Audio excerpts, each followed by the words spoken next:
Okey, bismillahirrahmanirrahim. Assalamualaikum warahmatullahi taala wabarakatuh. Alhamdulillah, siapa-siapa yang berada melihat live saya pada hari yang berbahagia ini, boleh share tak? Kita akan ceritakan tentang berkaitan dengan Telaga Izik. Ini merupakan Telaga Izik ya. Okey, Bi'rul Izik.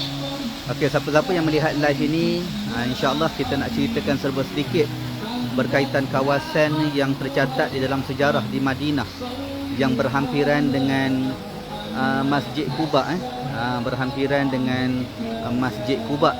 Dan insya-Allah hari ini kita akan sama-sama menceritakan tentang sejarah di masjid di tapak pun panggil, dulu pernah dibuat masjid lah di sini, tapi terkenal dengan Bi'rul Izik, iaitu Telaga Izik.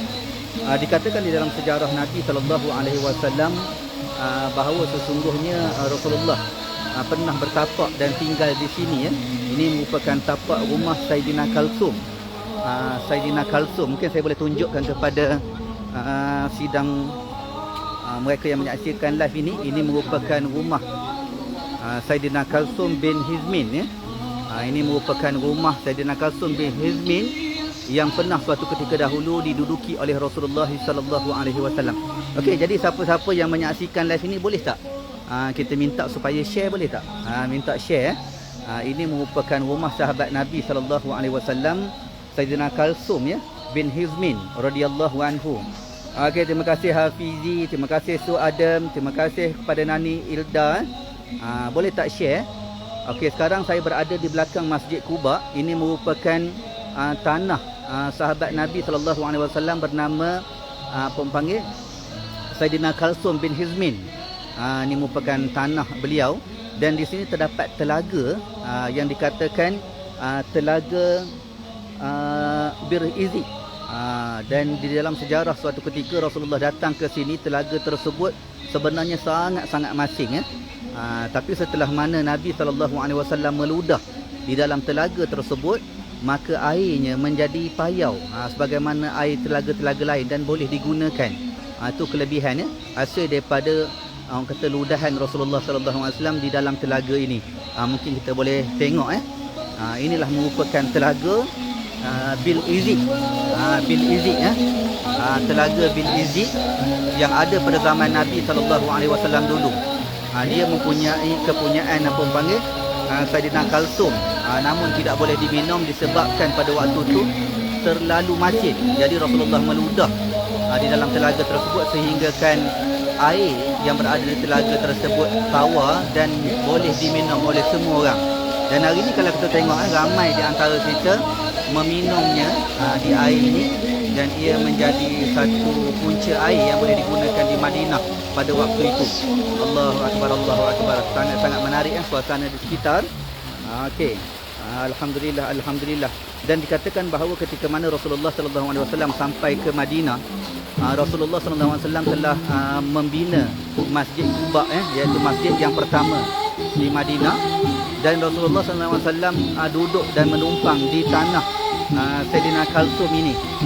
Jadi Rasulullah menapak di sini, duduk di sini, dan Rasulullah bermalam. Dikatakan di dalam sejarah kira-kira dalam 4 hari jugalah. Jadi Rasulullah duduk di sini kira-kira dalam 4 hari. Sementara nak siapkan Masjid Quba, Rasulullah duduk di sini menumpang di tanah Kalsum bin Hizmin ini. Dan di sini juga terdapat telaga yang masih berfungsi dan boleh kita mendapatkan airnya. Okey, dan dikatakan ketika mana Rasulullah sampai daripada Madinah, daripada Mekah menuju ke Madinah pada waktu itu tengah hari.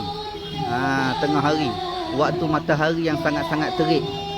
Lalu pada waktu itu Abu Bakar As-Siddiq mengambil ridak atau mengambil kainnya untuk orang kata menaungi Rasulullah supaya tidak panas. Jadi Rasulullah sampai ke Madinah, sampai ke tempat ini, dan Rasulullah berehat sementara pada waktu itu, dan Abu Bakar ambil ridak dia, kain ridak dia, dia letak dekat, orang kata berhampir dengan kepala Rasulullah supaya Rasulullah tak panas sangatlah. Jadi ini di antara tempat menarik tinggalan sejarah yang masih ada, dan insya-Allah bagi mereka yang mengikuti pempanggil umrah bersama dengan Kembara Sufi, insya-Allah kita akan bawa ke sini, kita akan melihat tinggalan-tinggalan sejarah yang mungkin ataupun jarang orang bawa, kita akan bawa supaya kita mengenali dan mengingati tentang sejarah Rasulullah sallallahu alaihi wasallam. Oleh itu ulama kata apa? Kalaulah kita nak tunjukkan kita ni cinta dan kasih kepada Rasulullah, maka di antaranya kita mengkaji, kita menyelidiki, kita membaca, kita melihat sejarah-sejarah yang pernah ditinggalkan oleh Rasulullah, maka di situ kita dapat mengetahui bagaimana kesukaran yang telah dihadapi oleh Rasulullah sallallahu alaihi wasallam demi menyampaikan dakwah di atas muka bumi, demi melihat kita pada hari ini menjadi orang-orang yang beriman kepada Allah dan Rasulnya. Mudah-mudahan kita di akhirat kelak selamat dan berada di kalangan orang-orang yang mendapat syafaat baginda Nabi sallallahu alaihi wasallam.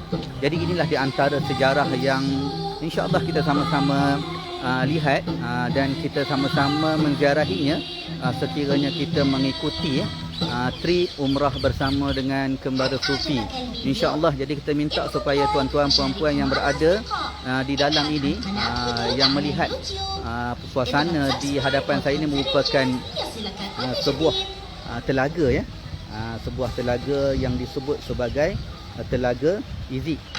Ini merupakan telaga kepunyaan Kalsum bin Hadmin, iaitu sahabat Rasulullah sallallahu alaihi wasallam. Mungkin ada yang baru masuk. Telaga ni dulu tidak boleh diminum airnya kerana terlalu masin. Lalu Rasulullah sallallahu alaihi wasallam dia meludah di dalam tenaga tersebut. Jadi air yang masin tadi bertukar menjadi tawar dan alhamdulillah ianya dapat diminum oleh mereka yang berada di Madinah pada waktu itu. Jadi kita dapat melihat sendiri secara live pada hari yang berbahagia ni. Jadi kita minta supaya tuan-tuan, puan-puan, makcik-makcik, pakcik-pakcik yang melihat live ini, ya, kita sharekan bersama. InsyaAllah kita sharekan bersama, mudah-mudahan dia memberikan manfaat. Okey, kalau kita tengok batu-batu yang berada di depan tu, ya, itu merupakan rumah tinggalan, rumah Kalsum, Sayyidina Kalsum, iaitu sahabat Rasulullah sallallahu alaihi wasallam. Tu Rasulullah pernah bermalam di sini, dikatakan dalam sejarah selama 4 hari. Okey, mudah-mudahan kita juga di antara orang-orang yang dapat peluang, ruang serta kesempatan untuk menjejaki sejarah Rasulullah sallallahu alaihi wasallam di bumi Madinah. Cukup sekadar itu saja. Wallahu a'lam. Assalamualaikum warahmatullahi taala wabarakatuh.